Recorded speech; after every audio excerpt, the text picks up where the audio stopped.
बोलिए सियावर रामचंद्र की जय, बोलिए हनुमंत लाल की जय, बोलिए हर हर महादेव की जय।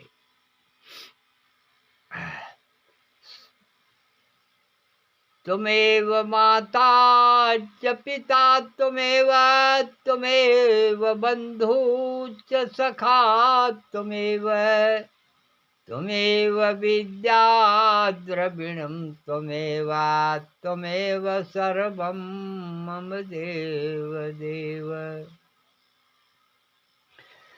गुरुर्ब्रह्मा गुरुर्विष्णु गुरुर्देवो महेश्वरः, साक्षात् परब्रह्म तस्मै श्री गुरुवे नमः। अखण्डमण्डलाकारं व्याप्तेन चराचरं तत्पदं दर्शितां येन तस्मै श्रीगुरुवे नमः। गजाननं भूतगणाधिसेवितं कपित्थजम्बोफलचारुभक्षणं उमासुतं शोकविनाशकारकं पाणौ महासायकचारुचापं नमामि रामं रघुवंशनाथम्। आज हम सब थोड़ा सा रामचरित मानस के ऊपर कल की कथा में राम और केवट का संवाद हम और आप सब मिलकर के कहे और सुनेंगे। अब आज थोड़ा सा विचार करेंगे माता पार्वती और भोलेनाथ कैलाश पर्वत पर विराजमान। दोनों आदमी बैठे हैं, लेकिन आज बाबा भोलेनाथ उस बर्फ पर बैठे हैं, लेकिन वहां पर एक वृक्ष पैदा कर रहे हैं। अनहोनी की बात कि बर्फ के ऊपर कोई भी पौधा तैयार नहीं किया जा सकता, लेकिन आज बाबा भोलेनाथ उस बर्फ के ऊपर बैठ करके एक पौधा तैयार कर रहे हैं। वो किस चीज का? कि बट विश्वास अचल निज धर्मा। बट विश्वास, बट माने बरगद, विश्वास रूपी बरगद। ये विश्वास रूपी बरगद आज भगवान भोलेनाथ उस पर्वत पर बैठ करके पैदा कर रहे हैं। लेकिन वहीं बगल में माता सती बैठी हुई हैं, वो कुछ नहीं पैदा कर रही हैं। अब बाबा भोलेनाथ बट रूपी विश्वास, यह वृक्ष जो है बट विश्वास का है। विश्वास रूपी विश्वास अगर है आपके अंदर तब तो वह है, और नहीं है तो वह वृक्ष नहीं। वह वृक्ष कैसा है? भगवान भोलेनाथ विश्वास और श्रद्धा, दो चीज। श्रद्धा सबके अंदर है, भक्ति सब चाहता है, लेकिन वह भक्ति नहीं, वह विश्वास नहीं। जैसे उदाहरण के लिए आज हम किसी देवी देवता के ऊपर लेके गए, प्रसाद चढ़ाया 11.25 रुपए का, लेकिन हमको विश्वास है कि हमारी मदद करेंगे हनुमान जी या कोई भी देवता। लेकिन 11 रुपए का प्रसाद चढ़ाया और कहा, हे महाराज हमारी अर्जी सुन लिया जाए, हमको हमारी मनोकामना यह है, हमारा यह काम हो जाए। भाई इत्तेफाक से उस दिन तो आपका काम हो गया। 11 रुपए का प्रसाद चढ़ाया, तब तो आप बहुत खुशी हो गए कि हाँ हमारा काम हो गया है। भगवान में श्रद्धा और विश्वास आप बहुत मानते हैं, लेकिन फिर बार बार आप दूसरी बार गए, हे महाराज अब हम आपको 21 रुपए का प्रसाद चढ़ाएंगे और आप हमारी मनोकामना यह है पूरी कीजिए। इत्तेफाक से उस बार भगवान हाँ, नहीं काम पूरा हुआ। तो बताइए 11 रुपए में आपका विश्वास अटल और 21 रुपए में विश्वास खत्म। तो यह विश्वास नहीं है। बट विश्वास अचल, वो विश्वास हो अचल हो, उसमें आपका काम हो या न हो, उस पर विश्वास कीजिए। जब तक आपका विश्वास नहीं होगा तब तक आपको उसका फल मिलने वाला नहीं है। बट विश्वास, आज यही बात है, माता सती को पर ब्रह्म के ऊपर विश्वास नहीं हुआ, पर ब्रह्म के ऊपर विश्वास नहीं हुआ। और दूसरी बात, पति ही परमेश्वर होता है। हर आदमी जानते हैं कि स्त्रियों के लिए न कोई तीर्थ है, न कोई व्रत है, न कुछ है, सिर्फ अपने पति की सेवा कर दें, वही सबसे बड़ी तीर्थ और व्रत और तपस्या उनके लिए सब कुछ है। और वह भी तपस्या न करके आप 35 करोड़ देवताओं को पूजन करें, उससे कोई फायदा होने वाला नहीं है। आज भगवान भोलेनाथ के ऊपर सती का कोई विश्वास नहीं है।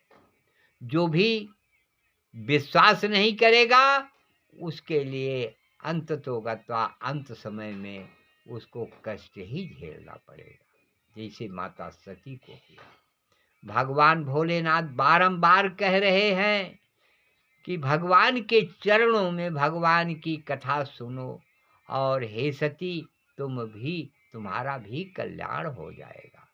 लेकिन मन से नहीं, सती ऊपर से कथा सुन रही। हाँ हाँ हाँ प्रभु, कथा बाबा भोलेनाथ कहना शुरू करते हैं और इधर माता सती अपना खर्राटा नीच कर रही है। तो यह विश्वास नहीं। अच्छा, इस तरीके से बाबा भोलेनाथ कथा कहे सुनाए, विश्वास उनके अंदर था नहीं। अच्छा, अब वो विश्वास न होने के कारण बाबा भोलेनाथ उनको ले गए कहाँ कि चलिए भाई, घर के वक्ता हैं, घर के कहने वाले हैं, हमारी नहीं सुन रही हैं, हमारी पत्नी हैं, इनका भी उद्धार हो जाए तो अति उत्तम है। उनको लेकर के जाना चाहे कहाँ, कुंभज ऋषि के पास, जिसका एक दूसरा नाम है अगस्त ऋषि। कहें ठीक है, कहें हे देवी चलिए कथा सुना जाए। तो माता सती ने कहा कि प्रभु, कहाँ कथा सुनने आप जा रहे हैं, कौन है कथावाचक? तो बाबा भोलेनाथ सोचे कि नाम बता देंगे और ऋषि का नाम बता देंगे, आश्रम बता देंगे, तो इनकी श्रद्धा बढ़ जाएगी, इनकी भी भावना हो जाएगी कि चलिए ठीक है, हम भी कथा सुन लें। बताए कि कुंभज ऋषि हैं और प्रयागराज में वहाँ कथा बाँच रहे हैं। बहुत से ऋषि मुनि वहाँ कथा सुनने के लिए आते हैं और कथा सुन रहे हैं। तो वहाँ पर माता सती ने बाबा भोलेनाथ से क्या जवाब दिया कि अरे प्रभु, आप अपने मान सम्मान को बर्बाद करने जा रहे हैं, और आपसे बढ़कर के कौन पैदा हो गया है कथावाचक? आपसे बढ़कर के कोई कथावाचक इस पृथ्वी पर है? आप तो सबसे उत्तम कथावाचक हैं। सभी कथावाचकों में आप सर्वश्रेष्ठ हैं। तो आप एक ऋषि और संत के पास कथा सुनने जा रहे हैं, अपनी महिमा को आप घटाने जा रहे हैं। कि कहा तो किसके पास आप कथा सुनने जा रहे हैं? बताए कि हम कुंभज ऋषि के पास। तब माता सती फिर बोल बैठी, अरे महाराज, कुंभज माने घड़ा, कुंभज माने घड़ा।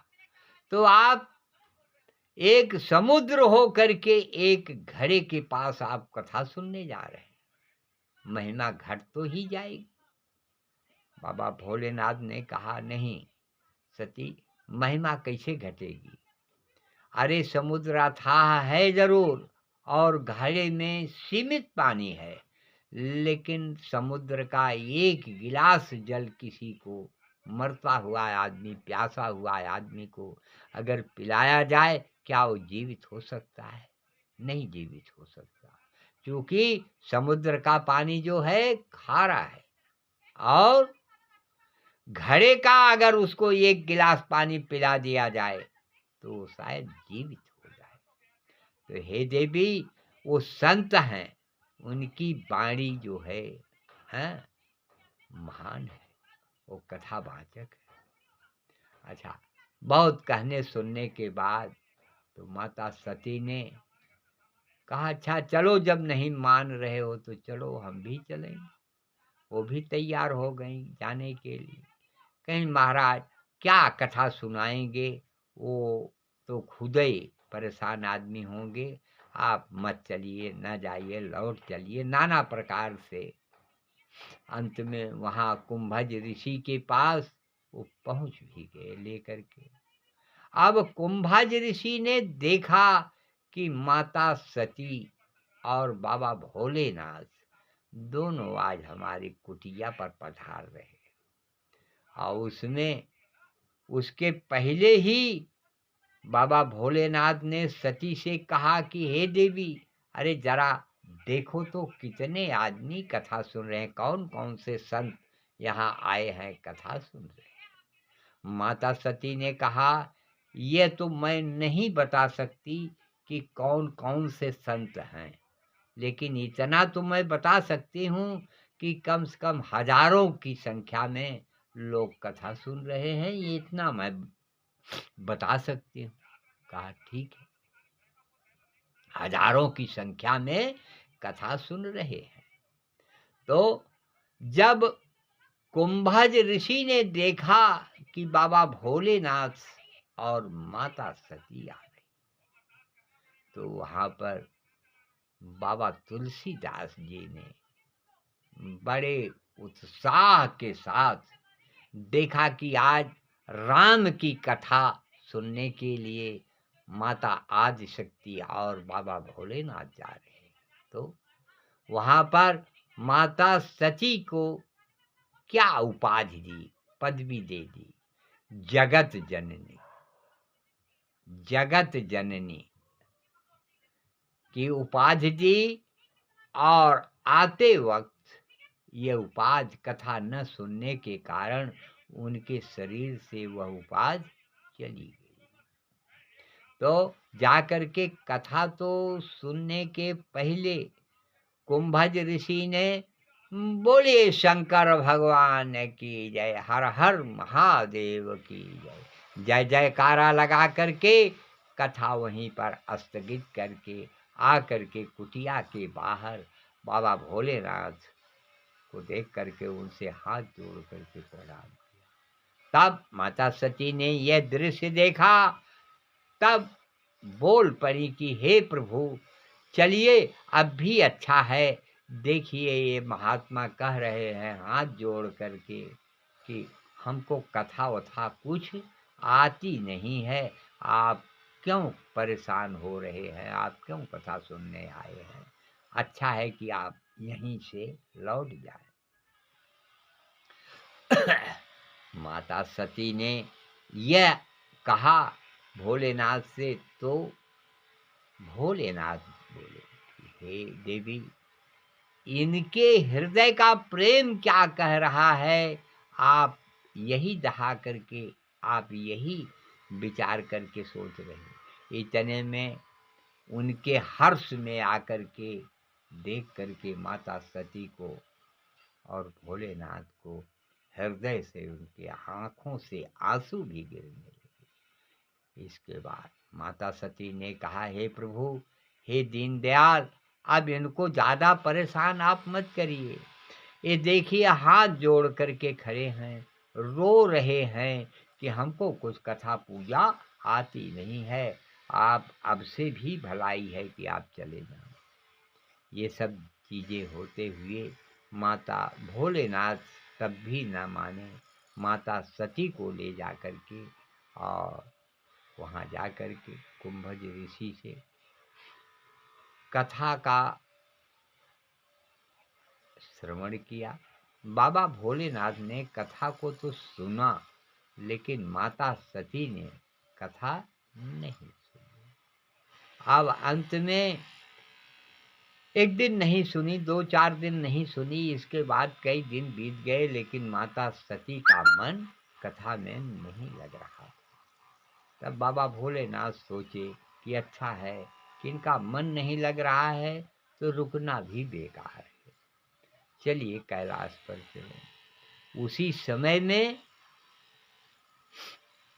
वहाँ से कुंभज ऋषि से अपना कह कर कि हे महात्मा, अब हमको आज्ञा दीजिए, अब हम यहाँ से हम अब चलेंगे। जिस काम के लिए हम आए थे वो हमारा काम हो नहीं रहा है, तो अब हमको चलने की आज्ञा दो। वहाँ पर बाबा भोलेनाथ ने कुंभज ऋषि को नवधा भक्ति, राम की नवधा भक्ति का उपदेश दिया और वहाँ से देकर के चले आए।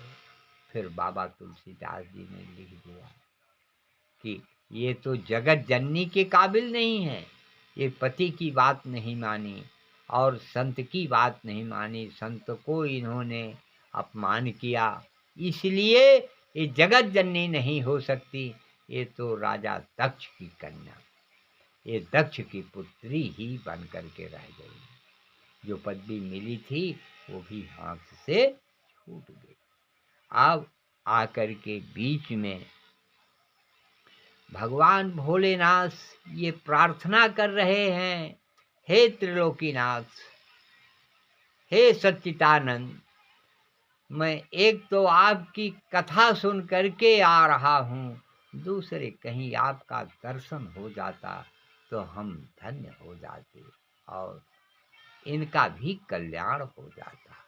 ये ध्यान दिए भगवान भोलेनाथ। उसी समय में 14 वर्ष का उनका वनवास प्रभु श्री रामचंद्र जी का हुआ था। उसी में सीता हरण भी हुआ था। वो उस वेश में जंगल जंगल झाड़ी झाड़ी अपनी औरत को खोज रही। उस स्थिति में बाबा भोलेनाथ दूर से देख करके पहचान गए कि ये तो परब्रह्म परमेश्वर हमारे हैं। लेकिन आज ये दुख की अवस्था में है, दुख की अवस्था में है और आत्मा तो कह रही है चल करके उनका पैर छुएं, उनसे प्रणाम करें, लेकिन बाद में सती भी हैं साथ में। उनको शंका है कि सती क्या सोच बैठेंगी, कुछ कहना नहीं है, और हमारे साथ सती हैं और वो स्त्री के वियोग में व्याकुल हैं, तो अब हम चलते हैं तो उनको और कष्ट होगा, तो हमारे प्रभु को कष्ट न हो, हम दूर से ही प्रणाम कर लें। और दूर से प्रणाम करने पर मन में ही प्रणाम कर लें कि पीछे सती हैं वो भी न देख सकें सुन सकें।